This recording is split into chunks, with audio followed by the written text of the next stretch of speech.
Okay, it's 6 o'clock. Good evening, everyone. Welcome to Town of the Pas Council meeting of November the 9th, 2015. I'll call the meeting to order. Item number 2 on the agenda is adoption of that agenda. The resolution, please. Moved by Councillor Rock, seconded by Councillor Morrish.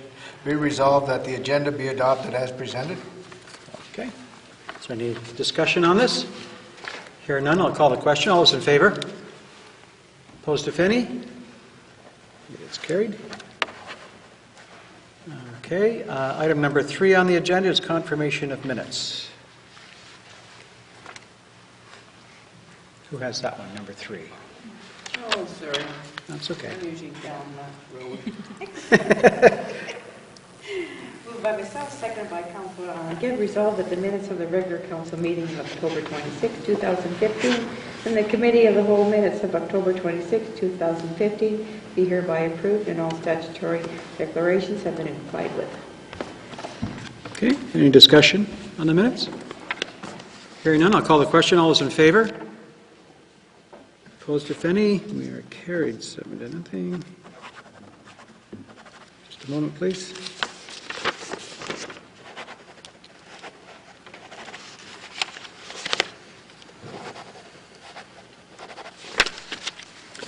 Okay, we'll move on then to item number 4, citizens period. We have Graham Tody on the agenda, but I don't see Graham here, but he was going to talk about the taxi cab bylaw. If anybody else would like to speak to that, this is the time to do so. If you just come up to the front, please, and state your name and your address for the record. Clarence Olson. Hi, Clarence. Address is 20 Castle Crescent. I am the owner of Cal's Cab. Okay. The bylaw that's coming up, number 4533, that is repeal of the bylaw number 4527. What is bylaw 4527? It is the existing taxi cab bylaw that's in place right now. Do you want to expand on it, or? It was basically this new bylaws to replace redundancy from the previous bylaw. Our bylaws have not been updated in some time. So what happened was the assistant CAO contacted various other government municipalities and used that bylaw to prepare an updated bylaw for the town of Toronto. The new bylaw is revised then? Yes, that's a revision and getting rid of the previous bylaw. Okay. And there's a few items in here, like I want to touch base on the 10-year period concerning new drivers, if they had any kind of criminal record or any kind of DUI. 10-year period, I'm finding that a bit too much, especially if somebody had a DUI and say 3 years ago they went and took AA and they want to better their life. And nobody else will hire them. So, okay, well, they will drive a taxi. Well, I'm sorry, you can't drive a taxi. Come see me in 7 years. I mean, that's 10-year period is, I think, a little too long. What do you think would be more fair? Well, it depends on how long you lose your license for. MPI, if you lose your license 2 years, MPI gives you your license back and says you can drive anywhere in Canada. So it should concern when MPI gives back their license. Like if the MPI gives you your license back, should they be allowed to drive taxi? They have to go through certain criteria before they get their license back also. And that, to me, that should be good enough once they pass that criteria of the MPI. Okay. And the checks, criminal check and all that, how often are they required? Yearly. I think it's an annual. Is it an annual check? I believe it is. Yeah. I think it's an annual check. Yeah. Annual? Yeah. Again,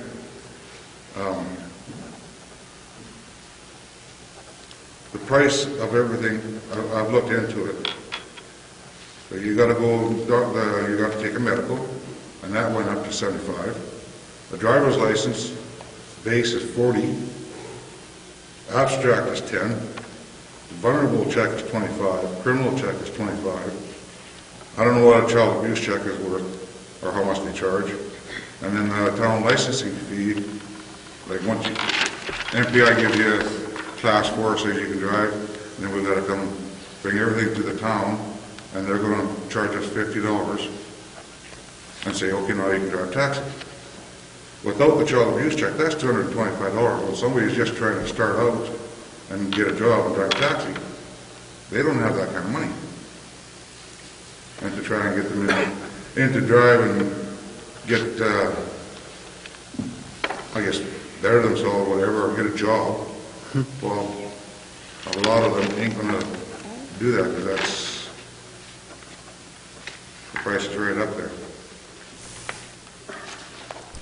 At the $50 fee for the town, I don't know, like, what that's for. Like, if MPI gives you your class 4 to drive, MPI says you can drive, but now we got to pay the town so we can drive. I don't know if the town will consider waiving that fee and just handing out paper or whatever saying we can drive.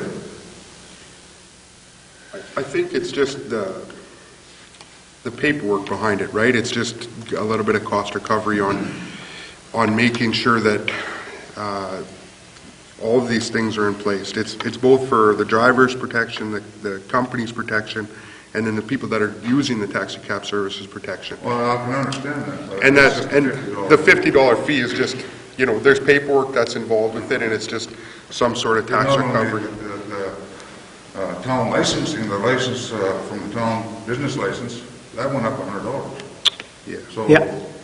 I mean, from 150 for, I mean, I've had the company 9 years, and we've always had no problem paying it, and all of a sudden it bumped up to 250. It never moved all those years though either, so, Yeah. you know, I mean, that's what happens if you don't pay attention to these things, and all of a sudden when you do have to have an increase, it's more than you would anticipate, and that's unfortunate. It's up to us to make sure we pay a lot closer attention to these. So what I'm getting at is basically everything that adds up without the child abuse check. And, you know, there's that, like I said, the $50. I mean, that's quite expensive for somebody who just is starting off to work and trying to get a job, you know, can't find no other work. Now he has to come up with, I'll say close to $300 just to get behind the wheel. Just to note, the child abuse and vulnerable persons check is the same check. There's a box that you tick off on the child abuse registry that asks them to also do the vulnerable person check, so you're not paying Yeah, for it's the that one- twice. it's the one fee. It's the Or she'd be so that $125 we have fee. to come here for the child abuse check, they'll do the vulnerable check and the criminal check, and each one of them is 25. No, there's No, there's a there's a- specific box on that form that will allow you to have both checks done. You go to Child and Family Services does the vulnerable persons and the child abuse check, and then you go to the RCMP Even if there's no station. fee on the child abuse check, there's still 225. A person has to fork out of his own pocket just to get behind the wheel. I'm trying. It's all about protection, though. You know what I mean? Like, it's protection for you as a business owner, knowing that these guys have a clean record. And at the same time, it's a protection for everybody, every person that uses a cab in town, to jump into a cab and know that there's some safeguards for their protection. But it's also for the taxi cab drivers themselves. You know what I mean? And I get that that there's the fees that are involved, but See, when I first had to do this, I got them to do a criminal check. There wasn't a fee back then. yeah. And we had a criminal check, we kept it off file and everything else. Now there's a fee. I mean, I got no problem asking a driver to go for a criminal check. You know, just, they should have a criminal check just to do. Yeah. What about, how do you feel about the child abuse check? Well, definitely. Child abuse check, that's a given, you gotta have that. Yeah. You know, I don't want, well, my kids are growing up, but I don't want a driver that had any kind of record in the past driving my children around, No. you know? But if there's no fee, like that criminal check, there was no fee back then. If there's no fee, or even if there is a fee for the child, well, then they should pay it if they want to drive. But the other ones here, like I said, the town licensing fee, abstract, well, now you gotta pay a fee on that now too. And you're already paying MPI to have a class 4. regardless, you gotta pay that every year. So I'm just asking if there's any kind of leniency or any kind of give in some of this cost? Well, you know, to be honest, I'm not trying to slough it off, but, you know, we have given this first reading, so that's why we have 3 readings. Right. Is to go back and talk about it some more, listen to your suggestions, listen to your ideas. Yeah, whether you are in favor or against something, what your reasoning is for it, how much that makes sense, what can be applied, what can be looked at, you know, and we'll have that conversation for sure. Just there's another fellow who wants to, unless I don't want to cut you off. You can talk as long as you want. That's But basically, I touched on everything I wanted to touch on anyway. okay, all right. There's another fellow who wants. Just never been to a conference. That's okay. Yeah. And I'm not sure formula or whatever, or what we're supposed to do, but, yeah, we weren't informed about, I'm Dave St. Germain, I own a taxi as well, work under. Just before you go on, just so you don't have to repeat yourself, we'll get you to come up and sit in that chair there so that the microphone will hear your voice. Okay, it's just that we're, a lot of things we touched on as a group, eh? And I'm sorry, I didn't catch your name. David St. Germain. Okay. Yeah. And you own which cab company, sorry? I bought out Ed Garlinski, so I work under Cal, under Okay. Cal's Cap as well. Or an owner-operator kind of thing? Owner-operator. Great, correct. okay. Yes. Okay. Yeah. And what is it you wanted to, Well, you just mentioned the first reading. I just wanted to say something about that. I would have been here for the first reading or about it because you're passing this law without information, you know, like now we're here, but you said the first reading's already been read. Well, we would have been here for the first reading or, you know, to maybe talk about all this before this went down because this will affect us as far as drivers go. I just started up a month and a half ago. I have probably went through 4 drivers on my 5th driver already. So the washing hands of drivers and it's already hard as it is, and it's just, I could see the criminal check for, you know, for the abuse, for child abuse and that, but it's hard to keep people in the seats, eh? And what's going to happen is we're going to have no drivers, and we won't exist at night. You know how many charge accounts that we all carry out? Like if this goes through, we're going to have a hard time filling these positions, really hard. Like I only got the 1 cab, but there's other guys that got many of cabs, and I'm speaking on behalf of everybody, I guess, type of thing. Do you know what the final outcome would come if we couldn't get drivers? The town we got bus people that wait in 40 below weather, we got medicals, we got, you know, and there's already, we're pushing the limit with sometimes 2-3 people because we can't find drivers already, and people are phoning back numerous times in cold weather, and, you know, we got charge accounts like that we pick up every night. Those won't happen. All this stuff is not going to happen if this, you know, if we can't put people in the seat, eh? Like Clarence said, people aren't going to put money out of their own pocket to go for a job, right? You know what I mean? If they're just going to try it out, you know, there's got to be a little bit of lenience there, or what's going to happen is we're not going to be able to afford to do it, right? It's going to affect our livelihood. It's what it's going to base down to, eh? And what's going to happen is immigrants are going to come in. That's what you're doing, you know, like you're going to put laws in there so strong that the people that are based out of this town are going to have a hard time to operate. And as of now, everybody who drives is home based here, right? Like everybody from here, you know what I'm saying? Like, you could just take an example for all the other places, like all the other cities, all the other, I'm not being racist or not, but it's just the immigrants have all come in, eh? So that's what you're opening the doors to if this goes through. well, So, but you need to know that we just didn't come up with these things just, we'll pull out of the air. Yeah. You know, we then you studied should all the other have communities. an in the informational province and letter what they're doing. to all of us. Like, I got a letter a while ago. I believe Graham just recently got a letter, like not very long ago at all. So this was all new to him too, right? And you guys are reading readings already that are going to change our livelihood. You know, like. Yeah. See, I just bought this business. I probably wouldn't have got into the business if I've known it was going to be this hard to put a driver in, and then now you guys are making it harder to put a driver in, I probably wouldn't even have bought it. Well, you know, So- I don't want anyone to jump to any conclusion. The difference between first reading and third reading can be day and night. Okay? I don't know. So, that's okay. Yeah. So, it took me a while to figure that out too, I'll promise you that. So here we are, this is our first reading, these are what we've put in there. You know, we've heard tonight that probably 10 years is maybe too much, well then, you know, we'll have a discussion about that. We'll obviously talk to you guys about that. I'm just going to say personally, in terms of criminal records check and child abuse registry, to me, those are just things that have to happen. Okay, but within a certain time period, like, you know, the 10 years is a long time. People change, and 10 years is... Yeah, I'm not saying that, but I'm saying, you know, I want to know that if for some reason my son can't pick up my grandson and I can't pick up my grandson, and then I call a cabin to go make sure you go to the school and pick him up, that things are tickety-boo.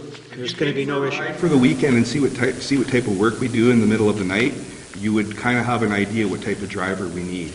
So having maybe a little bit of a criminal record might be an asset. I drove You know, cabin like- Vancouver.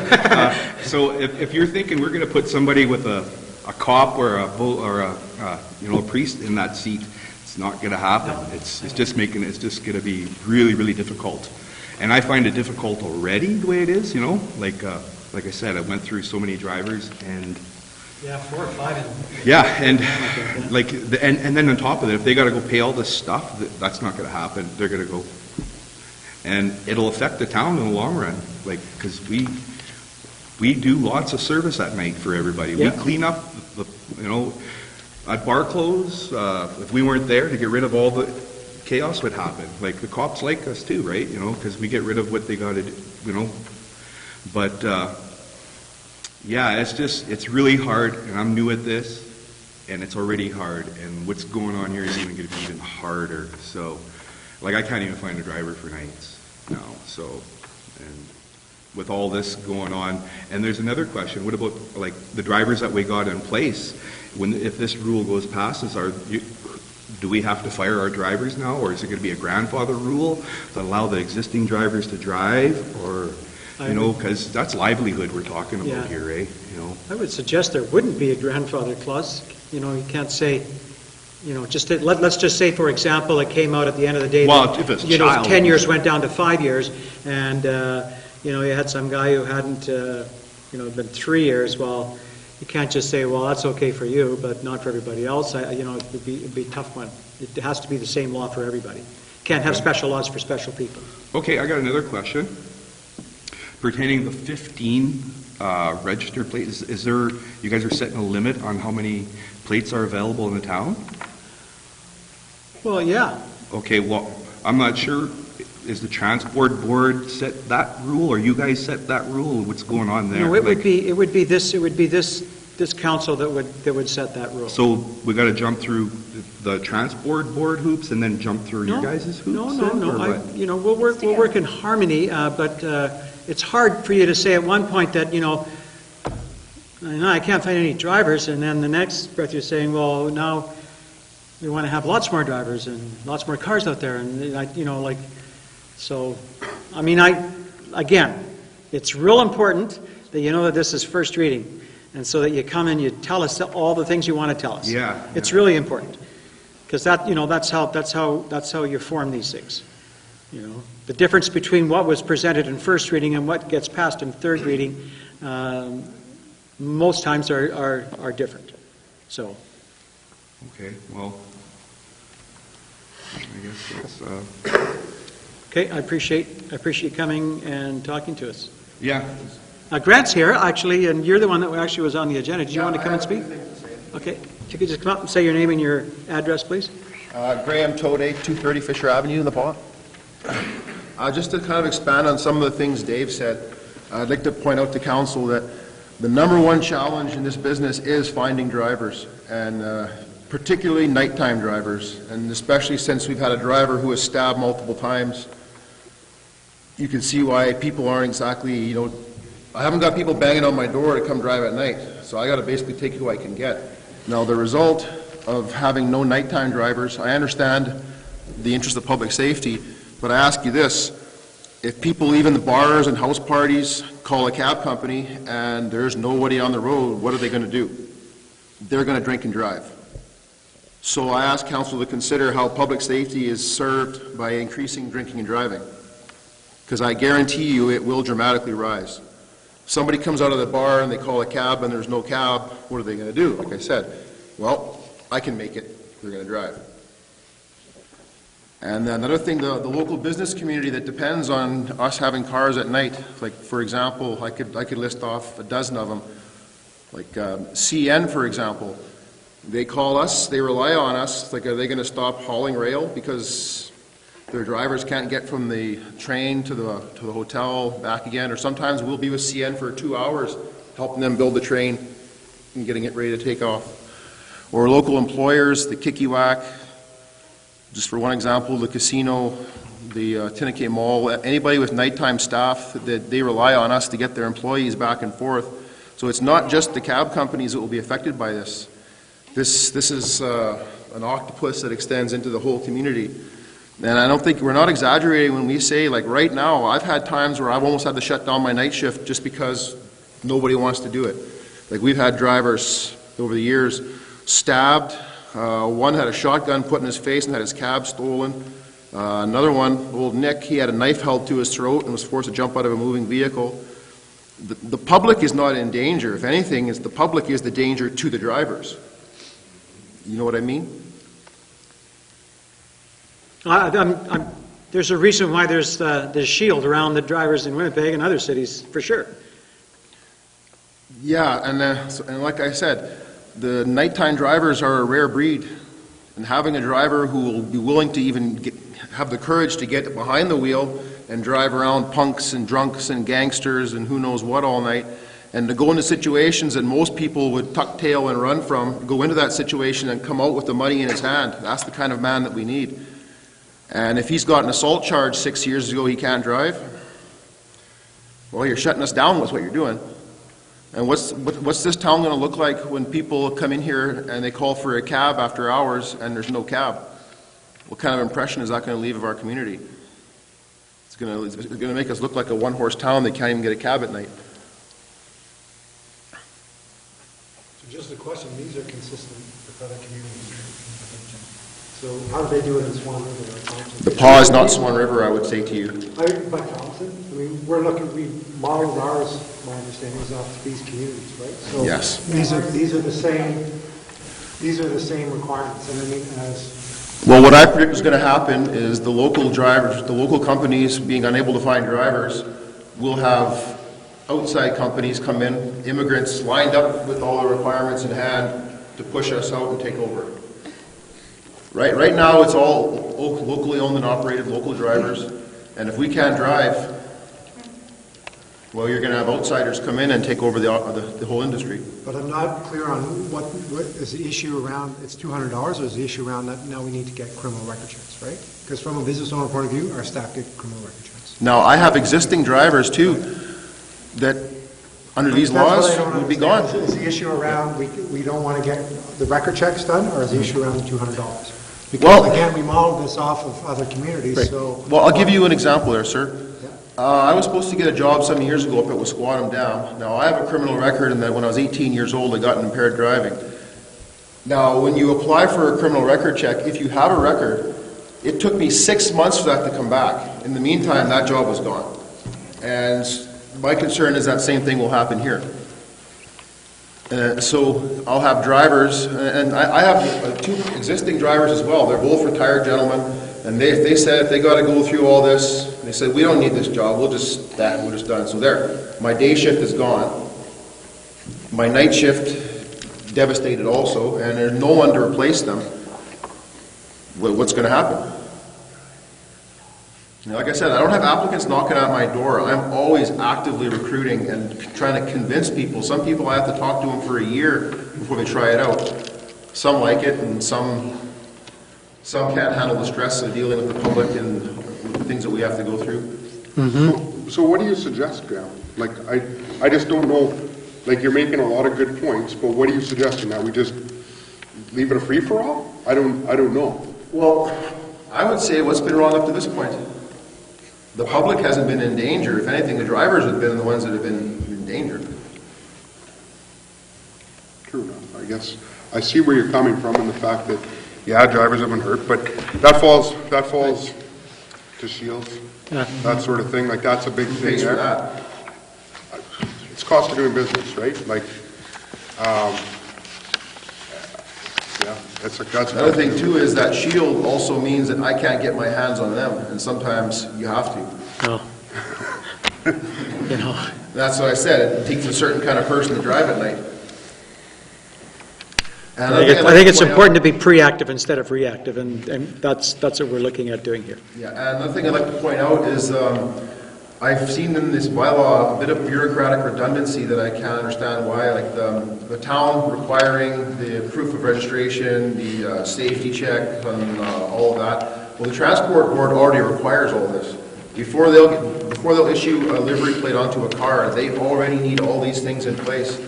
So I don't understand what the need for this bureaucratic redundancy is. I don't know, we can find out. Like I said, there's already a provincial body that's already all on top of that. I don't see why the town needs to bother with it. So if you already are required to get the criminal records check and the No, child abuse I'm, check? I'm saying that No, the, vehicle registration, safety. safety. The town requiring proof of insurance, the safety, all that, the transport board will not issue a livery plate until that's in place, and they make us yearly send a new safety into them, or they won't let us stay on the road. That's kind of us covering our butts though, right? Like, we need to know that if we're saying, yes, it's okay for you to put this taxi on the road, that we need to know that, well, you know what I mean? Like, we need to have those things too. We need to know that those things are in place, But and the it province sucks. won't allow that car on the road without a yearly safety. I understand that, but, Okay, I just mean, wanted we're to also bring that putting to our your stamp of attention that approval it's, on it too, right? So, I consider it to be a bureaucratic redundancy, but if the town feels it's something that's important to them, I mean, it's not a huge deal, it's just, Yeah. We need to photocopy it and hand it in. yeah, it's Yeah, it's that's not what a you deal do. breaker, it's just. Yeah. Just so you know, they're not required to provide us with that information. That's what we ask for it on our own.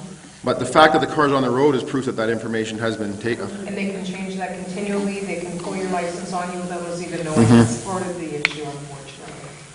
So bring a copy, yeah, of everything. Yeah, whatever you've given them. To the town, I've got no problem with that. Yeah. So my two biggest concerns are, is, like I said, right now it's impossible to find drivers, particularly for night shifts. And under this system, it'll just make it, I'd say, 10 times harder, to the point where we might not even be able to operate 24/7. And there's lots of businesses in this community that have come to rely on our 24/7 operation to maintain their own operations. Okay, Well, that's basically all I've had to say about it. great. Well, thank you very much for You're welcome. coming here this evening. Anyone else like to speak on this? Okay, well, appreciate you all giving us this information. I do have one question, one last Sure. question. Yeah. Is there a chance of getting a copy of that bylaw 4527? The one that's currently in place? I've been in business 9 years, I've had a company, but I've never seen that. Okay, sure, we'll get you a copy of that. Okay. Yeah, Thank no you very problem at all. I believe they, got my mailing address.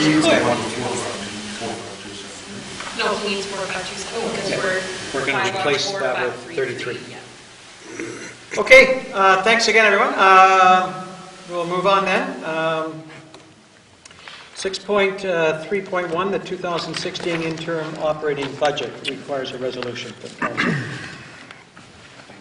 council. Moved by Councillor Ford, seconded by Councillor Commodore, whereas Section 163 of the Municipal Act authorizes the adoption of an interim budget to allow municipalities to carry on business in the absence of a financial plan. Therefore, the Town of La Paz is required to adopt by resolution an interim operating budget to maintain spending authority for the period of January 1st of the new year until the actual operating budget is passed. Therefore, be it resolved, Council approve the 2016 interim budget as follows. Transportation services, $1,939,456. Environment Health Services, $419,886. Public Health and Welfare Services, $86,559. Recreation and Cultural Services, $1,399,139. Fiscal Services, $718,079. Utility Operating Requirements, $1,804,356 for a total of $10,694,628. Any discussion on this? Councillor Rock? Yeah, I'm concerned about where these numbers come from and what is the background information on them. It was brought forward at the last committee of the whole meeting, and that is presented to you by the Chief Financial Officer. It is basically what we do is we review previous years and what we believe would be necessary to continue to operate until our budget is passed. Okay, so this is not based on your budget that we're going to pass somewhere down the road. It will be affected in that budget, Where- yes. These amounts will be included in your 2016 financial plan. Well, I guess what I'm wondering is why hasn't some of that already come forward? You obviously have background information with regarding arriving at these numbers. This is 2016, I'm sorry, in case it was a Right, misunderstanding. yeah, This is 2016 budget amounts. I not realize 15. that. And I guess my fear is, if we approve this, and it's really some big checks without any rationale behind them at this point, what does that allow our organization to do? When have we, if It I may, allows when our have we written organization- checks when we didn't have the rationalization No, behind it? this basically is just this is a review that is done every year, Brian, for the last, since 1912 when we were incorporated. This is part of the Municipal Act that gives us the authority from January till the time we pass our budget for expenditures. You still pass resolutions you normally would for anything outside of a budget. If we're going to be coming and saying, look, we have this project we have to do, that still has to come to the table for a resolution. A lot of this is going to be our payroll, our hydro, all of our regular billings, but if there's any kind of capital or any kind of big expenditures, that still comes to the table as a resolution. This is not a blank check by any means. This is basically, under the Municipal Act, provides us with the authority to continue our operation status quo.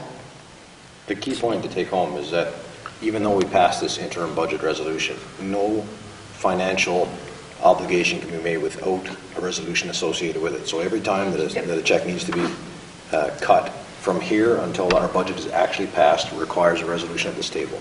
So I'm not at all concerned about the amounts being indicated here somehow, overexpending us or allowing somebody to run free for all cutting checks, because every check that needs to be cut still has to pass our desk for resolution individually until the budget is passed. And then once the budget is passed, it's just a monthly resolution. So I guess as a final question then, and you, Councillor Ford, you pointed out, when is this budget process going to begin and when will it be passed? It's under- Because if we're looking at May 15th or whatever as a target date, we'll have the same problems we went through last year. But that is your target date. Under the Municipal Act, that is your target dates to have everything completed. We are starting our process early. Our managers have by the end of the week to get all their budgets into us. We take that time to come up with a good budget. However, we're not going to have the actual numbers until February with a lot of the stuff. A lot of our expenditures are not given to us until February of 2016. Our school expenditures, which is a big one on us. The other one is our assessment branch stuff, anything with welfare. All of those numbers we can guesstimate, but we don't pass our budget until we know those numbers. Because then you're not passing an accurate budget. Right, but also within the Act, we have the right to go through the process a second time if our estimates in our first round of budgeting that gives us authority to do things in a broader sense than just pay the bills that come in is done. I'm concerned about the ability to do our business as a town for a 12-month period instead of a 7. And right now, we're working, we actually authorize your staff and your departments Our to educated staff that do that. understands the Municipal Act, yes, that would be correct. Right, I'm glad they're educated. All I'm asking for is why aren't they able to, these educated people, to give us some estimate numbers going forward? Mr. Rock, I'll have that conversation with you in private for sake of not losing it. We will have that conversation. I'd be more than happy outside of this meeting to explain this to you yet again. I have no problem with that. I'm more than happy to meet at your convenience. That's great, but this is council, you're not meeting with me, you're meeting Your with tone council. is, sir, is borderline here at best. I'm sorry, I don't know what more to do. I've explained this, I've let the province explain it, I don't know what more I can do. Brian, Thank you. there's external numbers that come from the province, that come from the school division. We can't control those numbers. Those numbers come to us when they come to us. So we need to pass an interim budget so we are able to give ourselves the leeway to get to those actual numbers when we pass the actual budget. We're starting the budget process right now, as Randy indicated, that managers are to have their budgets in by the end of the week. So by the end of the year, we're going to have some sort of work plan ready to go on what we are going to pass in May. So we know where we're going. We'll still have to authorize things as they come in, but at least we'll have a plan. And that's what you're looking for, is a 12-month plan rather than a 7-month plan, correct? Right. So we can control the costs that we can control, but we can't control those external factors. Oh, I agree with that, but a budget is an estimate of. But anyway, that being said, let's not spend a lot more time on it. I guess my only other concern with this is I thought when this council had discussions in May and June that we were concerned about starting this process in the fall so that by December we would have done some work. My concern now is if we don't get the estimates from our operations and our system, then we can't do our job.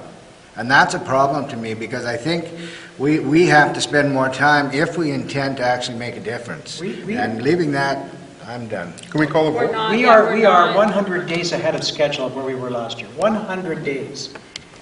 100 days. So we are starting the budget process. Any other discussion? I'd like to see the question called. Questions called? Thank you. All those in favor? Opposed, if any? Carried unanimously. Okay.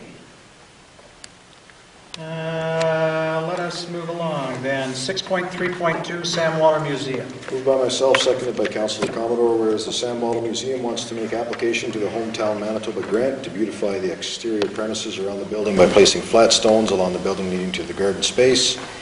And whereas a resolution of council approving the application is required, therefore be it resolved that council authorizes Sam Waller Museum to make application for funding through the Hometown Manitoba Grant for the beautification of the exterior premises of the museum building.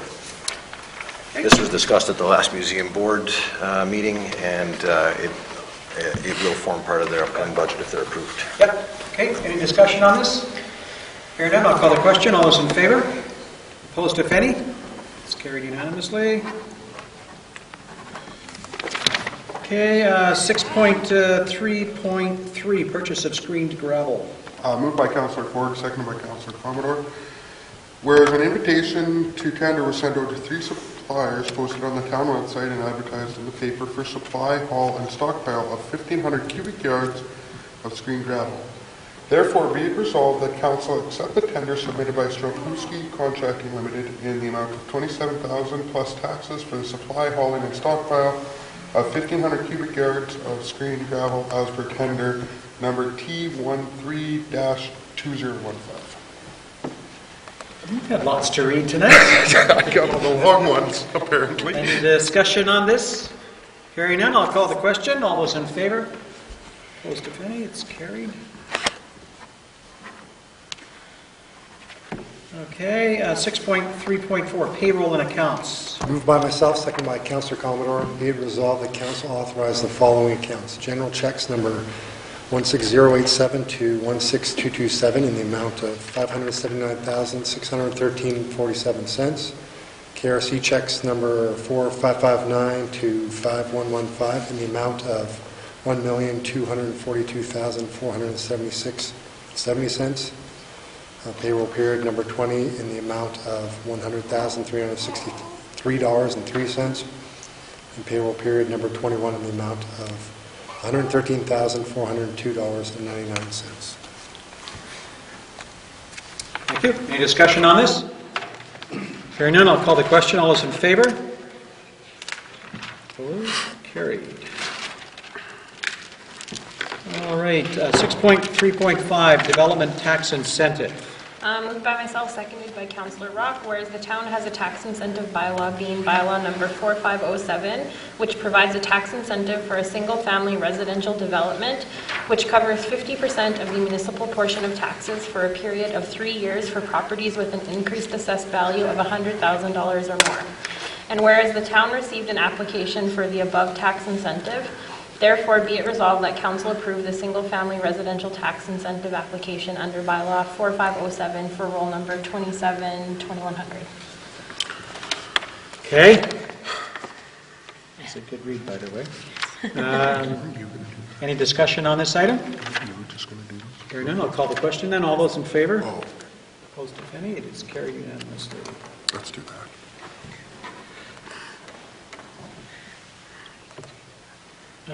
All right then, we will go into citizens period. Anybody? Jan? No, apparently we're on the agenda the next one. Okay. We'll go on then to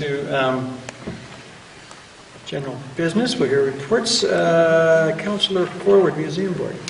Yeah, the museum board met last week. We had quorum. It is somewhat business as usual, although we understand from Shireen that she has started work on the interim budget that's going to be presented to the CAO for the upcoming council deliberations. She expected to have that done by the end of last week. And they have a grant application that they want to make to Manitoba Hometown Grants. And also we had, I don't know if I mentioned this previously, but Stan Wilson has joined the board at the museum. So good addition. Yeah, it is a good addition. Okay. And I believe, and our new curator started. And my God, her name escapes me completely right now. That's the, what is it? Joanna. Joanna. She's doing a great job. She's been there for about, I think, 2, maybe 3 weeks now already. And she's slipped right in there and is doing a great job, as we understand. So. Excellent. Thank you very much. Councillor Commodore, Chamber of Commerce. No meeting. No meeting? Okay. Sustainable Forest, Councillor Rock. Yes, we held a meeting last Thursday and handled regular business, plus there was discussion with regard to the Boreal Forest conference, I guess it was, or whatever, that was held and whatnot, so there was some discussion there on that, and also then the committee got a tour of the pulp mill in the afternoon and got to see some of the new addition to the system and the quality of the paper they make. It's a big operation. Citizens on Patrol, Councillor Zelensky. Yeah, we had a meeting last week. It's pretty much been business as usual. We went over some of the statistics from over the summer with the speed watches and that sort of thing. There was less speeders than years previous, so that's a good thing. We didn't talk about a whole lot of new stuff. I guess one thing that came from it was COPP was requesting, or they'd like to get together with both the public safety officer and the new community ambassadors and just have them come in and explain some of their programs. So they've been invited to the next meeting, or they will be invited to the next meeting. So. Okay. Just on that, there was a number of us, Councillors Zelensky, Gibb, Commodore, and myself. We were at the last week at the Manitoba Liquor and Lotteries branch. They're legislated by law to come up and have a chat with us, and that's exactly what they did. And they also let us know at that time that the Community Ambassador Program had been renewed for 2016. So. Do we have written confirmation of that? Yeah. That's great news. Actually, I got confirmation today. Really? Okay, yeah. good to hear. You just have to do some paperwork. Okay. Which is, like you said, just the general grant application like we did previously. Really? Yeah. So it's for the same amount. I'm suggesting that perhaps maybe instead of 15,000, maybe they look at 30 or 45,000 and let us see if we can split the difference, the other 50%, through a number of different parties. Because 3 months is 3 months. Yeah. Well, wasn't the pilot project for 3 months for 15,000? It was. Yeah, and they want to do it for a full year for 15,000? Well, they don't, no, they're not suggesting you do it for a whole year, but they're suggesting they have $15,000 that they found without even having a look at the end result of the program, so Good. obviously our message got through to them that it was good and wonderful, and we're glad that they're doing it. Sorry, I kind of got off track there. The recycling board, councillors Commodore and Rock. It was not too bad of a meeting. Looking at purchasing a new baler because the other one is kaput. They're wrapping up purchase of a truck. They're just looking at all the different quotes, and which we got a grant for, was it 20,000, I think? Yeah, 21,000. 21,000, so we have to spend that. Tonnage is about the same as last Too hard to spend that year. on a new truck, would it? No, You would no, think so? no, it's, trucks are a little expensive. And they're just upgrading the employee handbook, and, yeah. It was a long meeting, but we got lots done. Kelsey Rec, councillors Gibbon Morrish. The meeting was No canceled. meeting? Okay. The Pot Community Renewal Corporation, Councillor Forward. I missed the last meeting, but I can tell you that Carrie McIntosh has joined the board. Judge Lawrence Allen and Rob Helmstrom stepped down from the board. Carrie McIntosh has joined us, and we still have one vacancy. The Zombie Walk was sponsored by or arranged through TPCRC, and it was a great success. From a financial standpoint, we are still issuing housing fix-up grants, and the small grants program still has money left in it as well. And our executive director, who's been off on maternity leave, is coming back towards the end of November, 2 days a week. A little bit earlier than we expected, but that's okay. And at present, we have an executive director on an interim basis who's been picking up the slack Caitlin thrown us. So, yeah, so things are operating well. Our next meeting is scheduled for next Tuesday. Okay. Or no, what's today? Monday? Tomorrow. Okay. Was. Councillor Zelinski, library? No, meeting's next week. All right, let's close this meeting down then. I think we'll just adjourn. I'll make that motion to adjourn. Good.